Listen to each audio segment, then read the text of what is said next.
On a un problème, Houston. Ici, Houston, vous pouvez répéter? Houston, on a un problème. Pour assurer le développement et le renforcement de nos capacités spatiales, un grand commandement de l'espace sera créé en septembre prochain au sein de l'armée de l'air.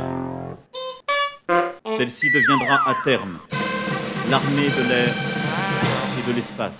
On est d'accord pour dire que est une fake news, sont des fake news, des faits que l'on truque volontairement, mais ce sont des faits justement. Et là aussi, le fait de relayer des fake news, tout simplement parce qu'on ne les a pas vérifiées, ne fait pas de nous forcément des fabricants de fausses nouvelles. Il y a d'exemples que je cite toujours, ce sondage qui disait que 9% des Français pensaient que la Terre était plate. Tout le monde l'a relayé, sans réaliser que 9% des Français, ça fait quand même 6 millions de gens, c'est peut-être un peu beaucoup. 6 millions de gens, c'est peut-être un peu beaucoup, qui penseraient que la Terre était plate. Or, ça a été relayé sans penser à mal. On n'est pas allé faire le calcul et on ne s'est pas demandé, tiens, au fond, qui a intérêt à nous faire croire que tous les Français croient que la Terre est plate. Sans penser à mal, j'irai pas jusque-là quand même, Frédéric. On voit aussi que parfois, il y a une espèce de petite jouissance de supériorité de dire il y a quand même des Français qui sont des vastes crétins. Moi, je ne fais pas partie de ces crétins-là, je fais partie des 90% qui, heureusement, ne sont pas là-dedans, alors que dans les 9%, il y a sans doute beaucoup de plaisantins qui se sont amusés à se moquer du sondeur qui posait une question aussi stupide. Oui. Est-ce qu'il y a beaucoup de fake news?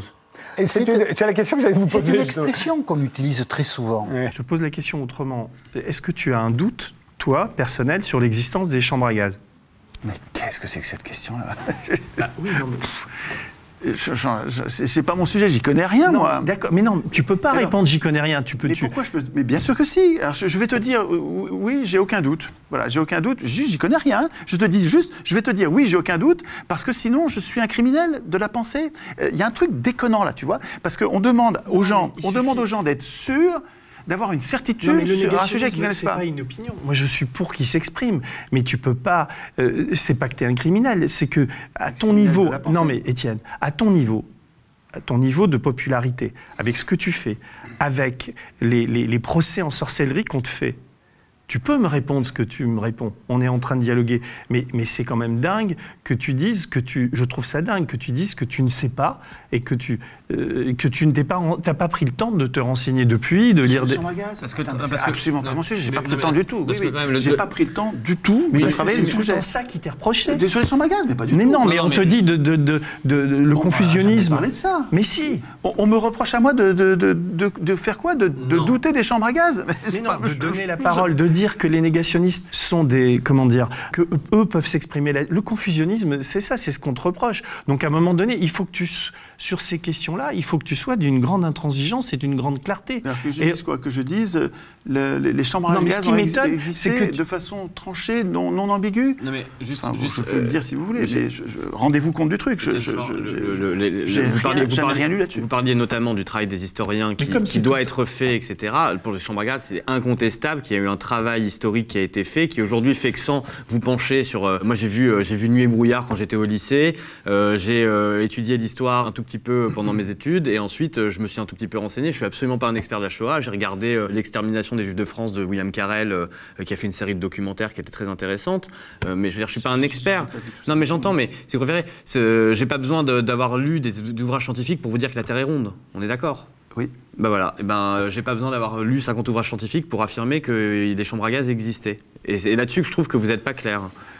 Bon, la chambre à gaz existait, mais bon, Enfin, j'ai l'impression d'être un procureur, là. C'est pas le but. Le but, c'est de dialoguer. Un petit peu, oui, c'est vrai. Non, sans vous en rendre compte, parce que... Oui, mais c'est parce comme moi, je pense à 1984 et au crime de la pensée. Oui, mais alors... Là, tu vois, bon, c'est peut-être pas ça l'objectif, mais ça me fait penser à ça. J'ai l'impression qu'il y a... Orwell avait repéré dans la description qu'il faisait du monde totalitaire soviétique et qui s'adapte magnifiquement bien au monde... de nombreux aspects du monde actuel qui est en train de devenir d'une certaine façon totalitaire, il décrivait la nécessité pour Big Brother, la nécessité pour quelqu'un qui veut dominer la société, de n'avoir que des oppositions contrôlées, des oppositions dont il n'a rien à craindre, et de définir des crimes de la pensée. C'est-à-dire qu'il y a des choses qu'on n'a pas le droit de dire, et c'est Big Brother qui décide. Philippe a rappelé l'injure, la diffamation, si vous voulez. En revanche, je crois que la question, peut-être là-dessus on va se retrouver, la question des fausses nouvelles me paraît ne pas du tout devoir être traitée par la loi. Ça, c'est... Il faut qu'on puisse confronter les avis des uns et des autres, et puis sur le fond d'arguments, décider ce qui est vrai et ce qui n'est pas. Bien sûr. Il y a une citation, je voudrais vous lire, qui n'est pas longue, vous allez voir, elle est toute courte. Mais j'aime les citations. Et je suis sûr qu'elle va vous intéresser. Elle est de Jean Bricmont dans la République des censeurs, qui est un très bon bouquin. Vraiment un bouquin pesé au trébuchet. Enfin, moi, je trouve ça vraiment une recherche scientifique sur la liberté d'expression, précisément. Écoutez ça comme c'est bien dit. Comme le soulignait John Stuart Mill, qui était une icône du libéralisme, pouvoir critiquer sans aucune crainte les lois de Newton, pouvoir critiquer sans aucune crainte, donc le forisson des lois de Newton, sans aucune crainte, et voir qu'elles résistent à ces critiques, est une des raisons de croire aux lois de Newton. Vous voyez, si on faisait la démonstration que Forisson dit que des conneries, elle a été faite.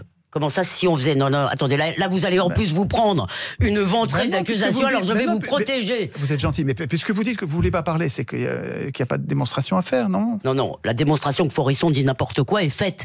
Et franchement, ne vous hasardez, parce que les gens vont mal comprendre, et là, vraiment, vous allez vous prendre. Je veux dire, à torrent, ne le faites pas ça, et je le dis pour vous. Parce que la démonstration que Forisson disait n'importe quoi est faite par tous les historiens du monde.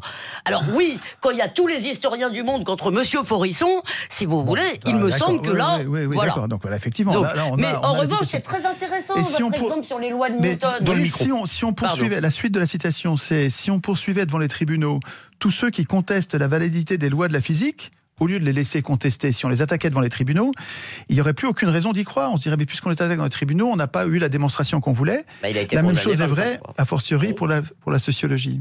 Oui, il a été condamné des dizaines de fois, Forisson d'ailleurs. Mais, mais moi j'aurais préféré. Non, mais moi j'aurais préféré justement. Moi, je n'aime pas les interdits par la loi. Je n'aime pas. C'est un peu ça là en l'occurrence. Je n'aime pas. Je vous dis. Non. Je n'ai jamais dit qu'il devait. Moi personnellement, je n'aimais pas cette loi Guesso, si vous voulez. Mais ça ne m'empêche pas de penser personnellement qu'il n'est pas un interlocuteur légitime. Je n'aime pas, si vous voulez, que les choses se passent dans les tribunaux et ensuite après la loi ceci, il y a la loi cela, et après il y a la loi des Juifs et puis après il y a la loi de ceux-là qui veulent aussi leur loi. Et donc je trouve ça terrible. Mais voilà, c'est tout, je veux dire. Et je trouve votre exemple. Alors votre exemple me perturbe. Vous voyez, plus que votre exemple sur les lois de Newton. Bien, parce que c'est très... Vous avez raison, c'est la question de la vérité scientifique est extrêmement compliquée et que... Il faut tout le temps que ce soit... Ils appellent ça falsifiable. C'est mal dit parce que falsifiable, on dirait falsifier, c'est la truquer. Mais falsifiable en science, ça veut dire qu'il est tout le temps soumis à la démonstration du contraire. C'est-à-dire que, en fait... Si on est scientifique, on accepte que n'importe qui, à tout moment, même si c'est... Donc il n'y a rien qui est jamais démontré. Si, mais si quelqu'un veut s'emparer du travail, de la démonstration du contraire, il faut l'accepter. Mais vous ne croyez pas qu'on a quand même, excusez-moi, des choses plus importantes à discuter que de savoir si la Terre est plate? Est-ce qu'on doit vraiment... Non, mais par exemple... Évidemment, oui, la Terre est plate, c'est entendu. Que des gens qui pensent ça soient peut-être très sympathiques, c'est vrai, mais... Oui, non, mais Elisabeth, la question est, si quelqu'un veut se mettre en tête, si ça lui plaît de démontrer qu'elle est plate, il peut le faire sans qu'on l'attaque devant les tribunaux, et puis il va se ridiculiser parce qu'il ne va pas y arriver. Voilà. Mais c'est super important sur le plan du principe de la liberté d'expression, d'accepter qu'il vienne essayer de faire sa démonstration et de ne pas le jeter au centre débarrassé par la loi, comme vous disiez.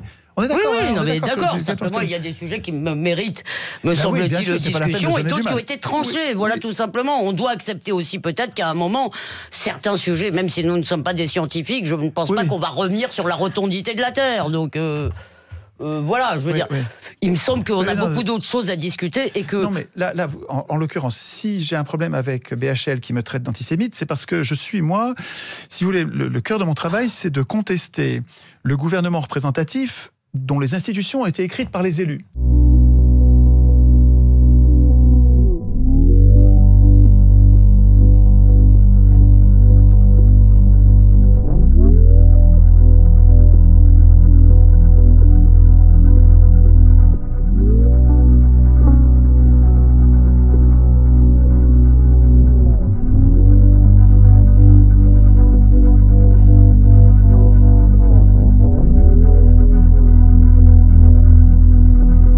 François Asselineau, on a demandé à tous nos invités tous les matins de choisir une ville et un Européen qui vous était cher. Je vous laisse répondre à cette question.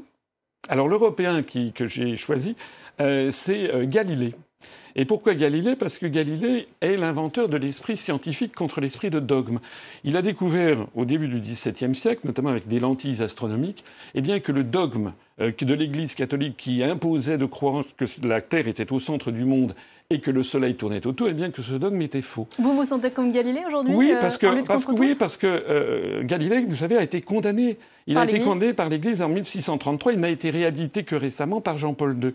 Or, c'est Galilée qui avait raison. J'ai pas besoin d'avoir lu des ouvrages scientifiques pour vous dire que la Terre est ronde. On est d'accord? Oui. Ben voilà.